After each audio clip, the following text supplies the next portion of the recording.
Welcome students. पिछले video में हमने व्यापारिक पत्र के कुछ प्रकारों का अध्ययन किया। उसी वीडियो के कंटिन्यूएशन में आज हम निम्न व्यापारिक पत्रों का अध्ययन करेंगे। साख एवं संदर्भ संबंधी पत्र, शिकायती पत्र, गश्ती पत्र, तकादे संबंधी पत्र, विक्रय व एजेंसी संबंधी पत्र। वर्तमान व्यावसायिक प्रतिस्पर्धा के इस युग में अधिकांशतः व्यवहार साख में ही होते हैं। जब एक व्यापारी द्वारा दूसरे व्यापारी से उधार में वस्तु देने का आग्रह किया जाता है तो विक्रेता के सामने यह प्रश्न रहता है कि वह उसे उधार दे अथवा नहीं। पुराने ग्राहक की दशा में विशेष समस्या नहीं होती, परंतु यदि ग्राहक नया है तो उस दशा में विक्रेता के लिए यह आवश्यक हो जाता है कि वह क्रेता के संबंध में व्यवस्थित जानकारी प्राप्त करे कि क्रेता की आर्थिक स्थिति कैसी है, उसकी व्यापारिक साख बाजार में कैसी है। ऐसी परिस्थिति में क्रेता की साख का पता लगाने हेतु जो पत्र व्यवहार होते हैं उसे व्यापारिक संदर्भ एवं साख संबंधी पत्र कहा जाता है। इस प्रकार की जानकारियां प्राप्त करते समय गोपनीयता का विशेष ध्यान रखना चाहिए ताकि संबंधित पक्ष के स्वाभिमान पर चोट न पहुंचे। क्रेता की आर्थिक स्थिति ज्ञात करने के उद्देश्य से जब विक्रेता क्रेता को पत्र लिखता है कि वह किन्हीं दो व्यक्तियों का नाम व्यापारिक संदर्भ हेतु दे, तो विक्रेता द्वारा लिखे गए ऐसे पत्र को संदर्भ मांगने का पत्र कहा जाता है। इस पत्र के उत्तर में क्रेता द्वारा जो पत्र लिखा जाता है उसे संदर्भ देने का पत्र कहते हैं। क्रेता से संदर्भित व्यक्तियों का नाम मिल जाने के पश्चात विक्रेता उन संदर्भी व्यक्तियों को जिनका नाम क्रेता ने अपने पत्र में लिखा है, क्रेता की आर्थिक स्थिति जानने के लिए पत्र व्यवहार करता है। ऐसा पत्र संदर्भ का पत्र कहलाता है। संदर्भी द्वारा इस पत्र के उत्तर में जो पत्र लिखा जाता है वह संदर्भी द्वारा पत्र का उत्तर कहलाता है। संदर्भी क्रेता की आर्थिक स्थिति के संबंध में अनुकूल, प्रतिकूल या उदासीन उत्तर दे सकता है। व्यापारिक क्षेत्र में व्यापारी की आर्थिक स्थिति प्राप्त करने के लिए निम्न माध्यमों का प्रयोग किया जा सकता है। मित्र या क्रेता का संबंधी, व्यवसाय सूचना प्रदान करने वाली संस्थाएं, पूछताछ गृह, बैंक एवं वित्तीय संस्थाएं, व्यापारिक गृह, चैम्बर ऑफ कॉमर्स। सामान्यतः किसी भी व्यापारी को संदर्भ के पत्रों को लिखने के दौरान निम्नलिखित महत्वपूर्ण बातों को विशेष रूप से ध्यान देना चाहिए। पत्र की भाषा अत्यधिक स्पष्ट एवं विनम्र होनी चाहिए। पत्र में इस बात का स्पष्ट उल्लेख होना चाहिए कि व्यापारी किस प्रकार की सूचना प्राप्त करना चाहता है और क्यों। पत्र में इस बात का आश्वासन व विश्वास उत्तर देने वाले को दिया जाना चाहिए कि इन सूचनाओं को पूर्णतः गोपनीय रखा जाएगा एवं इनका दुरुपयोग नहीं किया जाएगा। सूचना प्राप्तकर्ता द्वारा सूचना देने वाले को स्पष्ट करना चाहिए कि इस प्रकार की सूचना चाहे जाने पर भविष्य में उसे भी दी जाएगी। सूचना देने वाले को चाहिए कि उसके द्वारा दी जाने वाली सूचनाएं तथ्यों पर आधारित हो। यहाँ साख एवं संदर्भ संबंधी चारों पत्रों को उदाहरण द्वारा बताया गया है। पहला पत्र है संदर्भ मांगने का पत्र। इसमें विक्रेता है रामा एंड कंपनी, क्रेता है कृष्णा एंड कंपनी। क्रेता कृष्णा एंड कंपनी से विक्रेता को प्रथम आदेश पत्र प्राप्त हुआ है, अतः विक्रेता ने उससे दो व्यक्तियों का नाम संदर्भ हेतु देने का अनुरोध किया है। दूसरा पत्र है संदर्भ देने का पत्र। इसमें क्रेता कृष्णा एंड कंपनी के द्वारा अपने व्यापारिक परिचित दो व्यक्तियों का नाम संदर्भ हेतु दिया गया है। Agarwal book depot, Bhopal, Shri Kailash Chand, Kanpur. तीसरा पत्र है संदर्भ का पत्र। इसमें विक्रेता रामा एंड कंपनी के द्वारा संदर्भी अग्रवाल बुक डिपो से क्रेता की आर्थिक स्थिति व व्यवहार के संबंध में पूछताछ की गई है। इस पत्र के साथ स्टैंप लगा हुआ एक लिफाफा भेजना चाहिए जिससे के ऊपर विक्रेता का पता लिखा हुआ होना चाहिए ताकि संदर्भी इसमें अपना उत्तर लिखकर शीघ्र भेज दे। चौथा पत्र है संदर्भी द्वारा पत्र का उत्तर। इस पत्र में संदर्भी ने क्रेता के साथ अपने व्यापारिक संबंध के बारे में बताया है। संदर्भी अपने पत्र का उत्तर क्रेता के अनुकूल, प्रतिकूल या उदासीन जैसी भी स्थिति हो उस प्रकार दे सकता है। नेक्स्ट है शिकायती पत्र। विक्रेता द्वारा भेजा गया माल जब किसी कारणवश आदेश के अनुरूप या सही स्थिति में क्रेता को प्राप्त नहीं होता है तो इस संदर्भ में क्रेता द्वारा लिखे गए पत्र शिकायती पत्र कहलाते हैं। शिकायती पत्र लिखने के निम्न कारण हो सकते हैं: माल प्राप्ति में विलंब, गलत माल प्राप्त हो जाना, खराब माल प्राप्त होना या गलत मात्रा में माल प्राप्त होना, खराब की दशा में जैसे कि टूट फूट वाला माल प्राप्त हो, बीजक में गलत प्रविष्टि हो जाए। बीजक में गलत प्रविष्टि माल के मूल्य या मात्रा के संबंध में भी हो सकती है। रेलवे अधिकारी द्वारा त्रुटि की दशा में भी शिकायती पत्र लिखे जा सकते हैं। शिकायती पत्र लिखते समय निम्नलिखित बातों को ध्यान में देना चाहिए। शिकायती पत्रों की भाषा विनम्र होनी चाहिए तथा इसमें मैत्री भाव प्रकट होना चाहिए। शिकायत महत्वपूर्ण बातों के संबंध में ही की जानी चाहिए। सामान्य बातों के संबंध में शिकायत नहीं करना चाहिए। शिकायती पत्र के उत्तर में जो समायोजन पत्र लिखा जाता है उसकी भाषा अत्यंत विनम्र, मृदुल और स्पष्ट होनी चाहिए। शिकायती पत्र का उत्तर देते समय यदि ग्राहक का खाता क्रेडिट अथवा डेबिट किया गया हो तो साथ में क्रेडिट नोट अथवा डेबिट नोट अवश्य संलग्न कर देना चाहिए। शिकायती पत्र ऐसे ढंग से लिखना चाहिए कि पत्र पाने वाला अप्रसन्न भी न हो और उसे शिकायत की बातें भी प्रमाण सहित ज्ञात हो जाए। यदि विक्रेता की गलती हो तो उसे ग्राहक से क्षमा याचना करनी चाहिए और हानि की क्षतिपूर्ति भी कर देनी चाहिए। शिकायती पत्र के इस उदाहरण में क्रेता ने रेलवे प्रबंधक को पत्र लिखा है जिसमें रेल परिवहन में हुई लापरवाही के कारण क्रेता को माल कम प्राप्त हुआ है और क्रेता ने इस बात का प्रमाण पत्र प्रस्तुत करते हुए क्षतिपूर्ति की मांग रेलवे से की है। दूसरा पत्र रेलवे कंपनी के प्रबंधक द्वारा क्रेता की शिकायत का जवाब देते हुए लिखा गया है। आप देख सकते हैं इसमें लिखा गया है रेलवे ने प्रमाण पत्र की जांच कर क्षतिपूर्ति की स्वीकृति भी दी है। नेक्स्ट है गश्ती पत्र।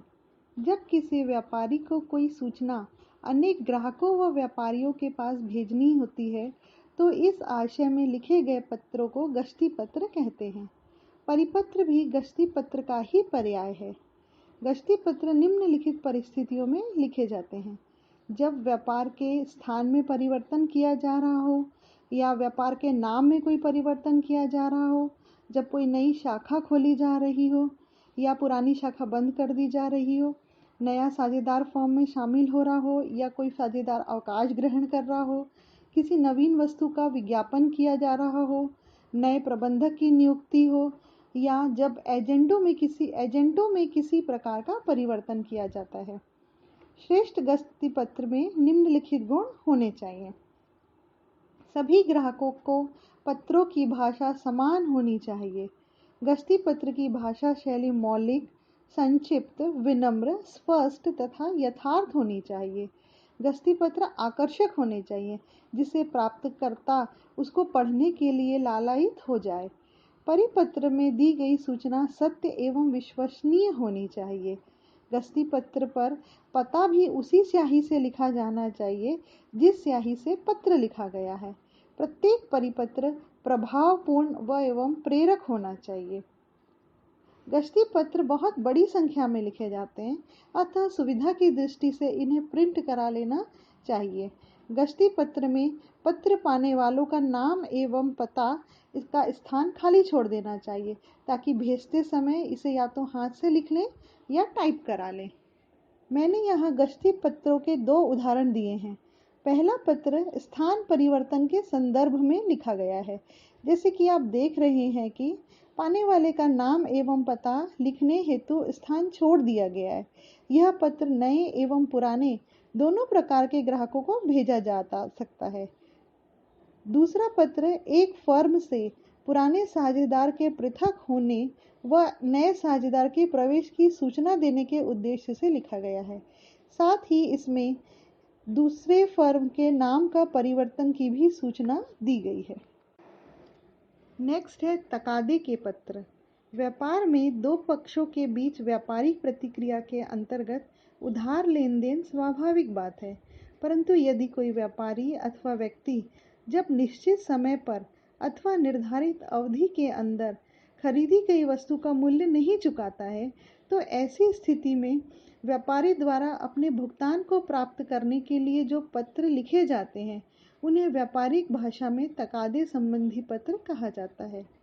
तकादे संबंधी पत्र लिखते समय लेखक का मूल्य ध्येय यह होना चाहिए कि अदत्त राशि वसूल भी हो जाए और ग्राहक भी बना रहे।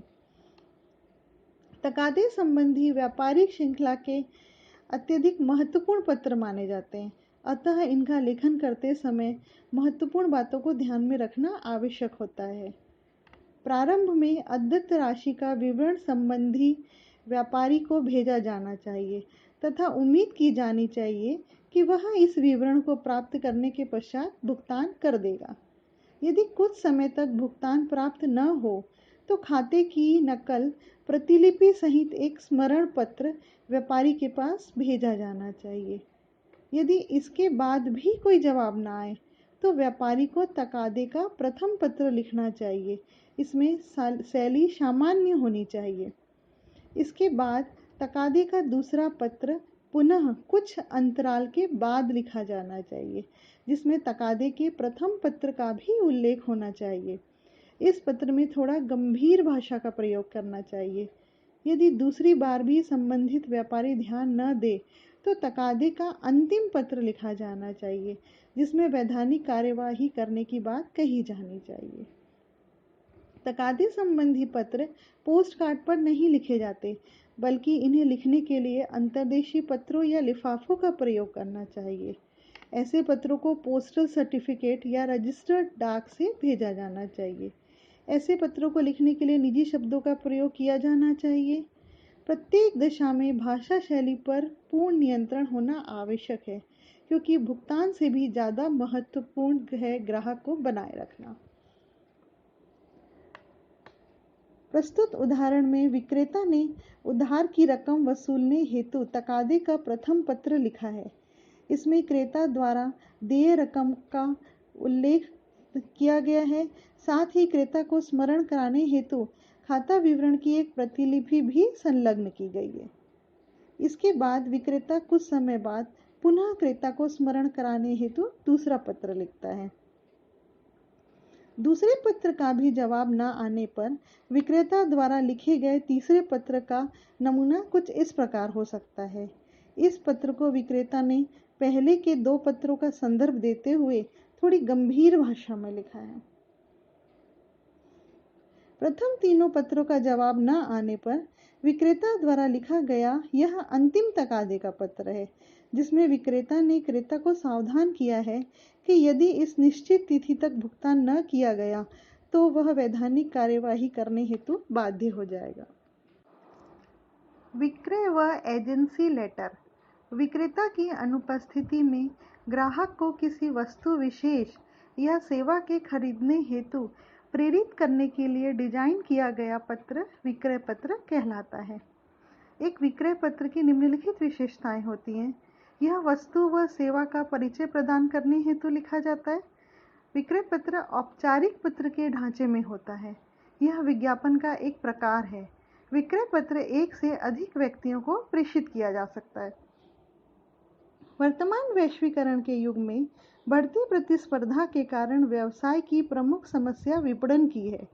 बढ़ती प्रतिस्पर्धा ने उपभोक्ता को सम्राट का स्वरूप प्रदान कर दिया है।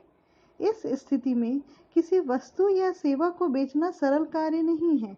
अतः विक्रेता उपभोक्ता को प्रभावित करने के लिए विक्रय संवर्धन संबंधी तरह तरह की तकनीकों का इस्तेमाल करता है। सूचना क्रांति के युग में उपभोक्ता को लुभाने हेतु विज्ञापनों पर अधिकाधिक व्यय किया जा रहा है, ताकि वस्तुओं की बिक्री को बढ़ाया जा सके। ऐसी स्थिति में विक्रय पत्र वस्तु के विक्रय संवर्धन के लिए एक उत्प्रेरक का कार्य करते हैं।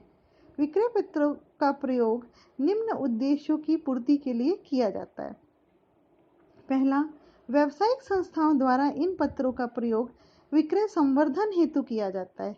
वस्तुओं व सेवाओं के संबंध में वांछित सूचना प्राप्त करने के इच्छुक व्यक्तियों को इन पत्रों द्वारा सूचनाओं को प्रेषित किया जाता है, जिसे प्राप्त कर वे वस्तुओं सेवाओं को प्राप्त करने के लिए अभिप्रेरित होते हैं।